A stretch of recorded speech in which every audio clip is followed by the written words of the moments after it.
Hey everyone, and welcome back to another episode of the Isn't She Powerful podcast. Today we are going to be talking about protein, and I must say, I feel like I've been doing nothing but talking about protein and fiber on my podcast for a lot of the recent episodes. I feel like you might be tired of hearing me talk about protein and fiber because you're like, we get it. We need to eat our protein and fiber. But today I wanted to talk to you a little bit more about how to get those protein goals met, even whenever you're like, I'm too lazy for all of this. Reaching the protein goals is too hard. It requires too much work and too much effort, and I just am too lazy for this, or I'm too busy for this. I don't have the time to do this. I don't have the time to think about it in advance. I don't have the time to actually implement any of this. So I want to spend this episode helping you build up some habits and just get some ideas about how can you make protein a thing in your life. How can you be more consistent with eating your protein and be a lazy or busy person at the same time. So with all that said, let's get into it. So the thing that I first want to point out is that when you are really busy and you're running around, you've got so much going on, that is the times whenever reaching your protein goals is even more important than it normally is. And the reason for that is because our bodies require energy to do all of those things, right? To run to your kid's soccer game, to get yourself to work, to get your kids where they need to go, to get your family where they need to be. Everything that you are doing, running around all of the time, doing this, that, and the other, it requires energy from you, whether that be physical energy because you're moving your body or mental and emotional energy. Your body needs energy, physical energy, in order to make all of those things happen. And so it's going to require more food from you in order to make all of the busy things happen. So those weeks whenever you're like, oh my gosh, I'm looking at my calendar, we've got something going on every night this week, it's a busy week at work, and you're just feeling like you're going to be feeling like your wheels are spinning all week long. Those are the weeks when it's actually more important that you reach your protein goals. But that doesn't mean that you need to put all this extra focus into it and it's another thing on your plate, and then that becomes something that you feel bad about because you end up having to give up on it because it's impossible to do everything. Instead, I want to give you a few things that you can start doing, just little hacks or little mindset shifts that you can take and implement on those busy weeks to help you not feel like your protein goals are not being met in the way that they should be. Because what's going to happen is if you don't eat this protein and fiber, you're going to feel really hungry all day long, or you're going to feel super hungry at night. You're going to spend all day under eating, and then in the evenings, you're going to feel like you cannot stop eating. So it's going to be one of those two things. You either have the munchies all day long, or by the time you get to the evening, you're starving and you stuff down whatever you can find. So that's what we're trying to avoid. But if you are really busy, eating protein and fiber is the way to make sure that you avoid that situation. That's why I've been talking about protein and fiber so much.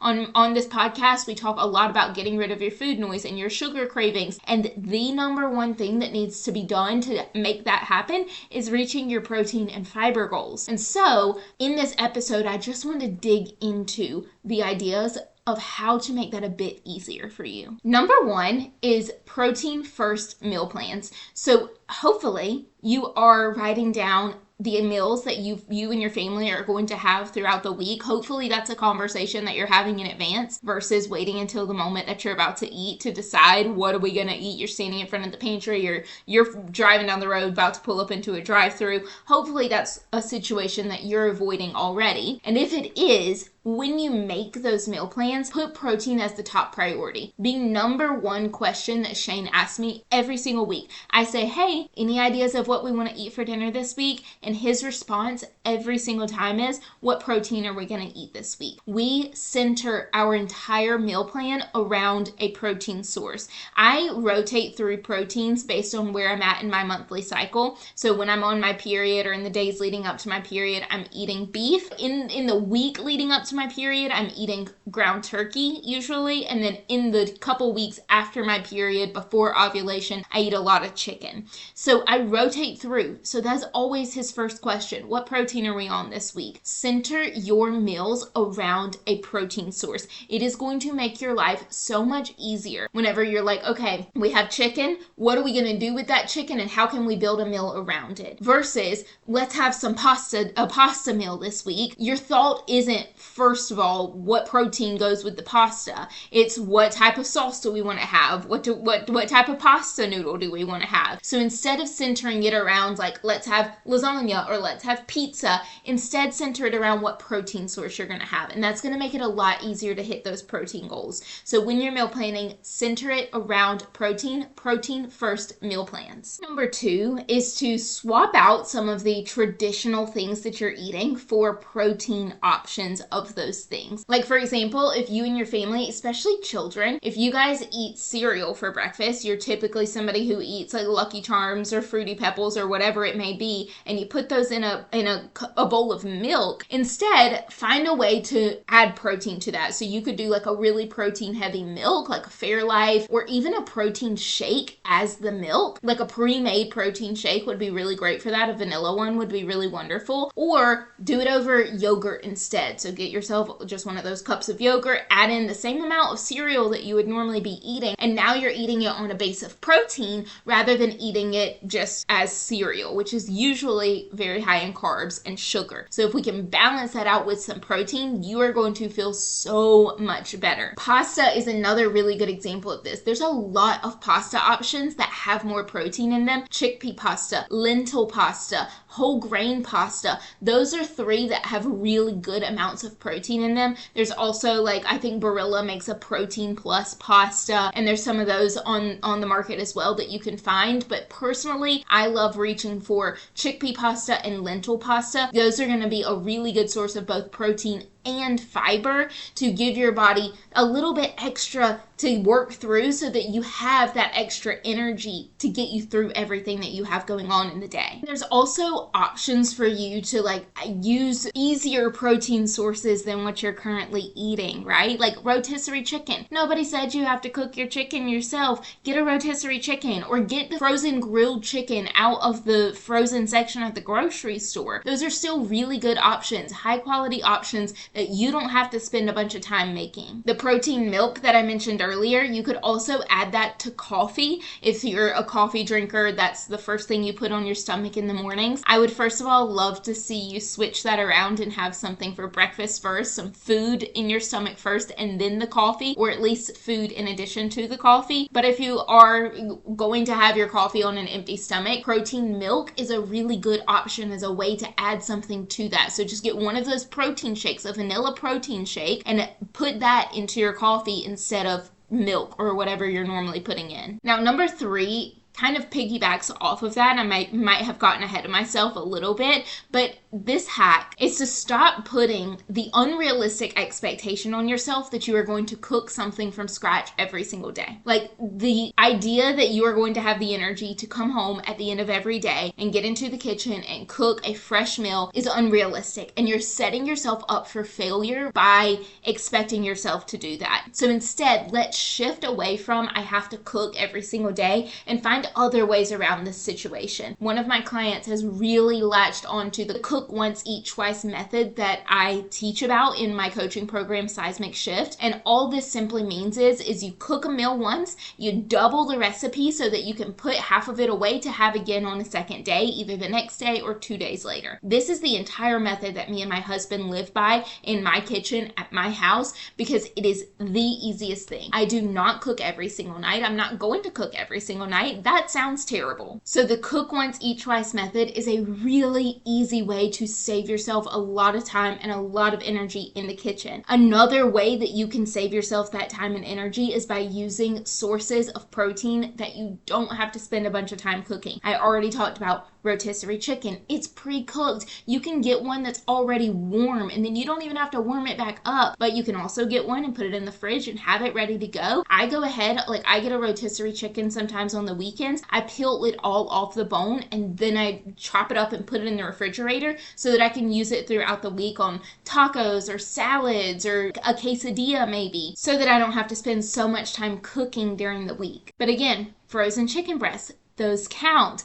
Pre-made protein shakes, those count. Little cups of yogurt that you don't have to do anything with. You don't have to package this up and do anything with it. You just grab it and take it with you. And as long as you got a spoon, you are good to go. You could get hard-boiled eggs that are already hard-boiled for you. Also, there's a lot of vegetables and canned foods that are really great for this as well. Beans have a really good amount of protein and fiber in them. So get canned beans. They take a couple of minutes to warm up. Like, you can literally put them in a bowl in the microwave and warm them up there. You don't have to do a lot to get the beans ready. And this is an easy protein source and something that you can easily add into some of your meals. Same thing with vegetables like peas. Peas have a really good amount of protein in them as well. And then also there's vegetables like broccoli and Brussels sprouts. Those also have protein in them. So look for these other ways that you can get some protein in that you can use to bulk your meals up, and they can be really simple things that you don't have to put a lot of effort into making. Hack number 4 that I recommend for you is that you have a list of some of your go-to proteins and you keep those on hand in your house so that you can reach for those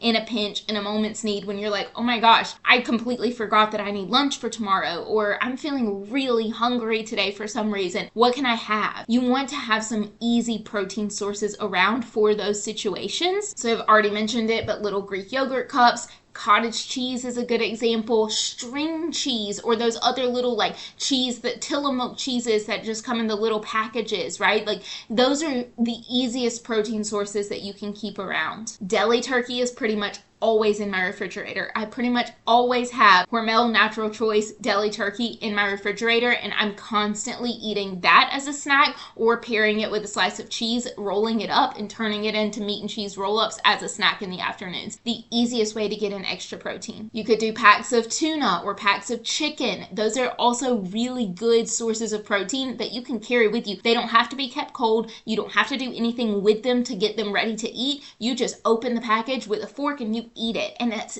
very, very easy. There are ways to get this protein in that don't require a lot of effort from you. So in my house personally, some of the things that I always have on hand: Greek yogurt, cottage cheese, deli turkey, protein shakes, pre-made protein shakes, frozen meatballs, chicken sausages, protein cereals such as Catalina Crunch. Those things have made a permanent home in my house, and whenever it runs out, I just grab some more, and they are the easiest ways to add extra protein to a meal. So find these little things that you can add to your pantry, to your refrigerator, and your freezer, and keep those on hand, and make sure that you keep them visible. You want to be able to see these things. When you open your pantry, they should be the things that are front and center. When you open your refrigerator or your freezer, that should be what's on eye level right there in the front, so that you can see those things, because we are so much more likely to choose the things that we immediately see. So if you're keeping things that in your pantry that, you know, are the potato chips and the cookies and the things like that, and those are the things that are right there at eye level, you're so much more likely to choose that stuff. Put these things that are the healthy options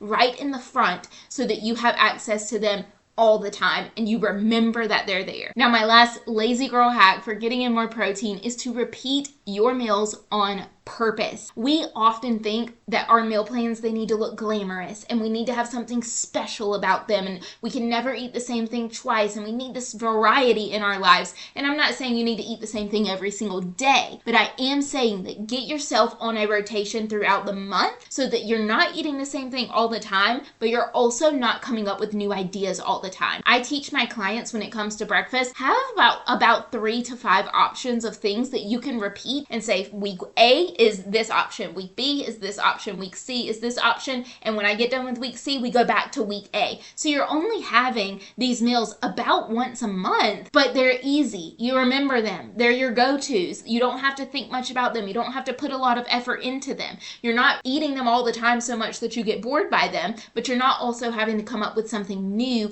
every single week and feeling like you're spinning your wheels and you're getting tired of surfing the internet trying to figure out something new to eat this week. So get those few meals that you really like and enjoy and put them in a notebook. Write down a list of like, hey, these are all the things that we like to do with chicken. This is all the things that we like to do with turkey. This is all my favorite breakfast options. Make those lists, and then throughout the weeks, whenever you're sitting down to make that meal plan, just grab one. Pick and choose from this list of things that you enjoy eating. Repeat your meals on purpose. Keep your life simple, keep your meal plan simple, and you are so much more likely to stick to eating this healthy meal plan. Now, with all of this being said, this is so much of how I help my clients, both in my group coaching program, Size Make Shift, and in one-on-one coaching. I help you understand, what does a healthy, well-balanced meal look like? How can we start doing it more efficiently and effectively to fit your life? Not this ideal life that the person on the internet's living or you would like to be living, but your real life with what you have going on every day. How can we make health and wellness fit that?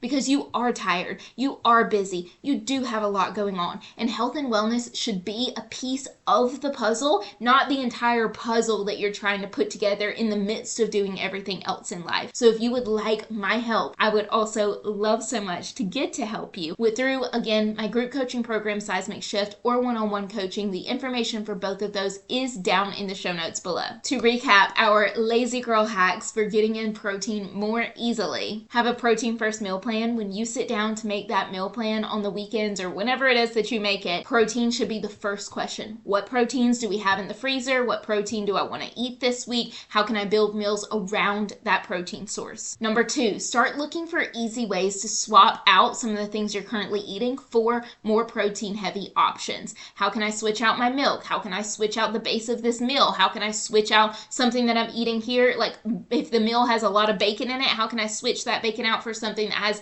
more protein to it and is going to help give me more nutrients, right? So find these little protein swaps that you can make. Number 3, stop expecting yourself to cook everything from scratch and make healthy eating easier for you. Simplify your life. Get those things that are pre-made, get the things that are easy to come together in just a couple of minutes, and make your situation of having to cook as easy and seamless as possible. Number 4, keep really easy protein sources on hand as often as you can. Get yourself a list of your favorite protein sources. Keep those things in your pantry, freezer, and refrigerator, and keep them visible right there front and center when you open up those things so that you can see them. They are right there in your face and you remember to eat those things. And number 5 is to repeat on purpose. Keep it simple. When it's simple, it is sustainable. So you want to use the same recipes over and over, and you don't have to eat the same thing every single day, but you should be having a rotation throughout the month of very similar recipes,